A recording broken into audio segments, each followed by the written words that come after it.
धापेवाडा उपसा सिंचन प्रकल्पाचे उपविभाग सडकर्जुनी या ठिकाणी मंजूर करावे एवढी फक्त विनंती या ठिकाणी करतो।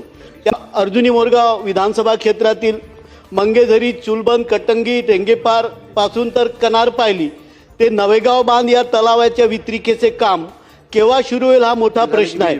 तरी मी फक्त या ठिकाणी फक्त एवढीच विनंती करतो का हे काम त्वरित पूर्ण होण्याच्या दृष्टीने किमान पुढच्या 2-3 वर्षांमध्ये पूर्ण होण्याच्या दृष्टीने धापेवाडा उपसा सिंचन प्रकल्पाचे उपविभाग सडकर्जुनी राजकुमार बडोले यांनी विधानसभेत जलसंपदा व विकास प्रश्न मांडले। आज महाराष्ट्र विधानसभेत अर्थसंकल्पाच्या अनुदानाच्या मागण्यांवरील चर्चेदरम्यान मोरगाव अर्जुनीचे आमदार राजकुमार बडोले यांनी गोंदिया जिल्हा विशेषतः अर्जुनी मोरगाव विधानसभा क्षेत्रातील महत्त्वाच्या मुद्द्यांकडे सदनाचे लक्ष वेधले। यावेळी त्यांनी जलसंपदा विभागाकडे धापेवाडा योजनेचे पाणी संपूर्ण गोंदिया जिल्ह्यासह अर्जुनी मोरगावपर्यंत पोहोचविण्याची मागणी केली।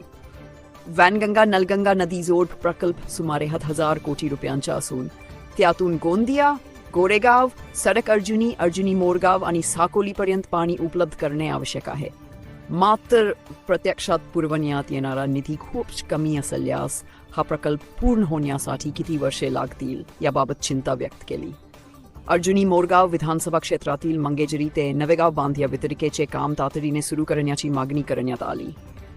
कल्पाथरी मध्यम प्रकल्प विशेष दुरुस्ती कार्यक्रमांतर्गत दुरुस्त करण्यात यावा, तसेच नवेगाव बांध आणि चुलबंद मध्यम प्रकल्पाच्या दुरुस्तीसाठी त्वरित निधी उपलब्ध करून देण्याची विनंती केली। अनेक वर्षांपासून रखलेली छाशीनगर उपसा सिंचन योजना पुन्हा सुरू करण्याची ही मागणी व्यक्त केली। यावेळी गोंदिया जिल्ह्यातील पाणी पुरवठ्याच्या समस्यांकडे लक्ष देण्याची गरज असल्याचे स्पष्ट केले। तसेच गोंदिया जिल्ह्यातील मालगुजारी तलावांवरील अतिक्रमण काढण्यासाठी जिल्हा परिषदेद्वारे सादर केलेल्या प्रस्तावाला तात्काळ मंजुरी देण्याची मागणी केली।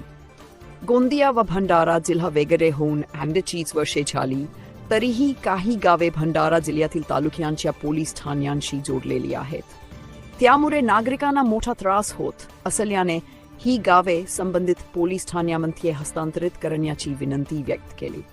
याशिवाय अनुसूचित जाती व जमाती अत्याचार प्रतिबंधक कायद्याच्या अंमलबजावणीमध्ये आढळलेल्या त्रुटींवर लक्ष वेधले। अनेकदा गुन्ह्यांची चौकशी निष्पक्ष होत नाही, तसेच FIR दाखल करण्यास विलंब होतो। त्यामुळे या कायद्याची प्रभावी अंमलबजावणी सुनिश्चित करण्यासाठी विशेष पोलीस अधीक्षक नेमण्याची गरज यावेळी व्यक्त केली। परंतु याच वैनगंगेचे पाणी त्याला लागून असलेल्या गोंदिया जिल्ह्यातील गोरेगाव, सडकर्जुनी, अर्जुनी मोरगाव आणि भंडारा जिल्ह्यातील साकोली तालुक्यात आणण्यासाठी 5,400 कोटी रुपयाची तरतूद केली होती। त्याच्यापैकी 5 कोटी 10 कोटी जर दिले तर तो प्रकल्प किती वर्षात होईल त्याचा या ठिकाणी विचार करणं गरजेचं आहे। धापेवाडा सिंचन टप्पा 2 या योजनेअंतर्गत वैनगंगा नदीवर बंधारा बांधून साठविण्यात येणाऱ्या पाण्याचा उपसा करून एकूण 15 तलावामध्ये भरणा करून व भंडारा गोंदिया जिल्ह्यातील 90,146 हेक्टर सिंचन क्षमता निर्माण यामुळे होणार आहे। परंतु हे काम अत्यंत मंद गतीने सुरू आहे। माझ्या गोंदिया आजबरोबर कल्पात्री हा मध्यम प्रकल्प 1984 मध्ये त्याला प्रशासकीय मान्यता मिळाली होती आणि 39 वर्षांनी म्हणजे 2024 मध्ये तो पूर्ण झाला, परंतु आता तो पूर्णतः तुटलेला आहे। म्हणून त्याला स्पेशल दुरुस्तीमध्ये ते काम घेण्यात यावं आणि त्याला किमान 50 कोटीची तरतूद करावी एवढी